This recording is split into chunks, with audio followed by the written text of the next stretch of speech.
Theorem को देख लेते हैं। If A and B are two n row square matrix then हमने इसको प्रूफ करना है। ठीक है, सबसे पहले हमने क्या किया, लेट ए हमने कहा कि जो हमारे पास ए की रैंक है वो आर है, then there exist an non singular matrix P and Q such that. हमें पता है कि हमारे पास ए की रैंक आर है।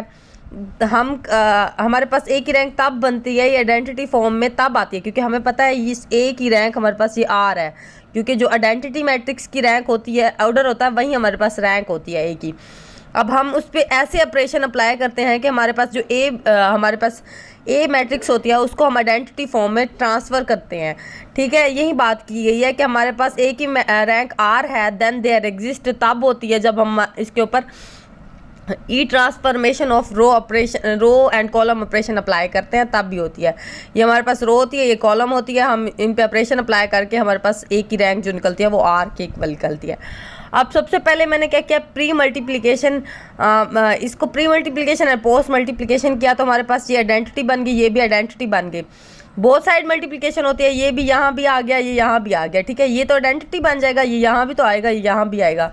ठीक है, अब मैंने कोई एक और मैट्रिक कंसीडर कर लिया है सी। अब ये कैसे आई, अब ये कैसे हुआ कि हमारे पास ये कैसे बनी, ये 0 0, ये r-1, मैंने इसी तरह से एक मैट्रिक्स बनाई। ठीक है, इनके ऑर्डर कैसे आए मेरे पास। अब मैंने क्या किया, इसका हमारे पास ऑर्डर क्या था, r था। ठीक है, ए का हमारे पास ऑर्डर r था, तो ज़ाहिर बात है इधर भी इसका भी तो कोई ऑर्डर होंगे, इन तीनों के। ठीक है, सेम ही होंगे ऑर्डर, इन तीनों के भी तो कोई ऑर्डर होंगे। हमें पता है कि ये मैट्रिक्स जो है वो n क्रॉस n की है, क्योंकि हमें इधर पता चल चुका था। ठीक है, ये n क्रॉस n की है, तो हम क्या करते हैं, बाकियों का जब ऑर्डर फाइंड करना हो तो हम क्या करते हैं, इस n पूरी मैट्रिक्स को माइनस करते हैं, इस r के साथ जब माइनस करते हैं तो हमारे पास इन सब की रैंक निकल आती है। अब मैंने सिर्फ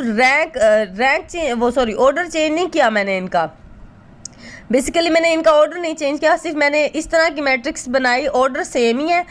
जहाँ पे n-r था, यहाँ भी -r था, यहाँ मैंने सिर्फ 0 लगा दिया।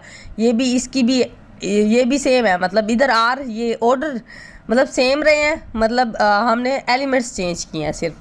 अब मैं इन दोनों को ऐड करूँगी क्योंकि मुझे आइडेंटिटी मैट्रिक्स बनानी थी, इसी तरह से मैंने यहाँ पे इस तरह के वो लिए हैं, एलिमेंट्स लिए हैं, मतलब एलिमेंट्स कहती हूँ, मैट्रिक्स ली हैं। ठीक है, ये मैट्रिक्स है, ये भी मैट्रिक्स है, ये भी मैट्रिक्स है, ये भी मैट्रिक्स है। अब जब मैंने इन दोनों को ऐड किया, इन दोनों को जब ऐड करूँगी ये क्या हो जाएगा, r बचेगा, इन दोनों को, ये 0 का 0, ये भी 0 का 0, ये हमारे पास इस तरह की मैट्रिक्स बनेगी। तो ये हमारे पास किसके इक्वल हो रही है, आइडेंटिटी के इक्वल हो रही है, तो हमारे पास आंसर के इस तरह का आ जाएगा। तो हमें पता है A and B are non singular matrix n cross n। ये हमारे पास ए बी जो है वो भी नॉन सिंगुलर होगी, ये भी नॉन सिंगुलर होगी, क्योंकि हमें पता है ये पी एंड क्यू होते हैं वो हमेशा नॉन सिंगुलर होते हैं, और जो ऐड भी वही मैट्रिक्स होती हैं जिनका ऑर्डर सेम होता है, अदरवाइज ऐड नहीं होती। इसलिए हमें इसका भी पता चल गया है, ये भी नॉन सिंगुलर है तो ये भी नॉन सिंगुलर है, दोनों का पता है। अच्छा, अब मैंने कहा कि a प्लस सी जो है उसकी जो रैंक है वो n है, और वो कैसे पता चली, क्योंकि हमें पता है नॉन सिंगुलर एलिमेंट मतलब determinant does not equal to 0। तो हमारे पास कंडीशन होती है कि हमारे पास जो इसकी ऑर्डर आ रहा होता है वहीं उसकी रैंक होती है, a is equal to n। मैंने क्या कह दिया, सेम उसकी इक्वल रैंक आ रही है, मतलब जितना इसके एलिमेंट्स हैं उसके हिसाब से इसकी रैंक आ रही है। ठीक है, बट मैंने कहा डेफिनेशन ऑफ सी के मुताबिक इसकी रैंक क्या है, डेफिनेशन सी के मुताबिक ये जिसके ऊपर आर होती है वही रैंक होती है ना हमारे पास, तो हमारे पास इसकी रैंक क्या बन रही है, यही बन रही है।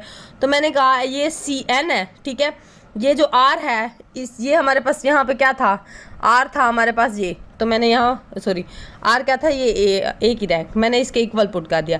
देन मैंने कहा the rank of does not change on pre multiplication non singular matrix. सारी बात है, नॉन सिंगुलर मैट्रिक्स के साथ ही मल्टीप्लाई कर सकते हैं, मतलब ऑर्डर सेम होता है तब भी मल्टीप्लिकेशन होती है और एडिशन होती है। अच्छा, अब मैंने क्या किया, बी को प्री मल्टीप्लिकेशन किया, यहाँ ये देखिए ये ए सी हमारे पास आ चुका था, मैंने इनके साथ बी मैट्रिक्स एक और ऐड कर दी, मल्टीप्लिकेशन कर दी। मैंने मल्टीप्लिकेशन की, ये इसके साथ मल्टीप्लिकेशन और ये इसके साथ मैंने बस चेंज कर दिया, ये पहले लिख दिया, इसको बाद में लिख दिया।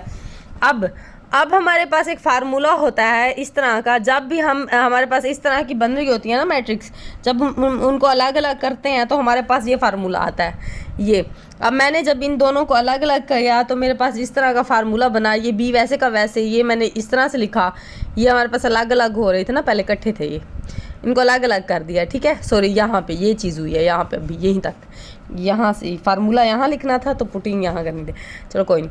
अच्छा ठीक है, उसके बाद हमने क्या किया, हमें पता है सी की रैंक सबसे लेस है, मतलब मिनिमम सी की रैंक सबसे लेस है, क्योंकि ये देखिए n माइनस आर है, तो मतलब सबसे लेस रैंक जो है वो हमारे पास सी की है। तो हमारे पास एक कंडीशन होती है कि हमारे पास जब भी ए बी का जब भी हम मल्टीप्लिकेशन लेते हैं, सबसे लेस जो रैंक होती है हम उसको लेते हैं।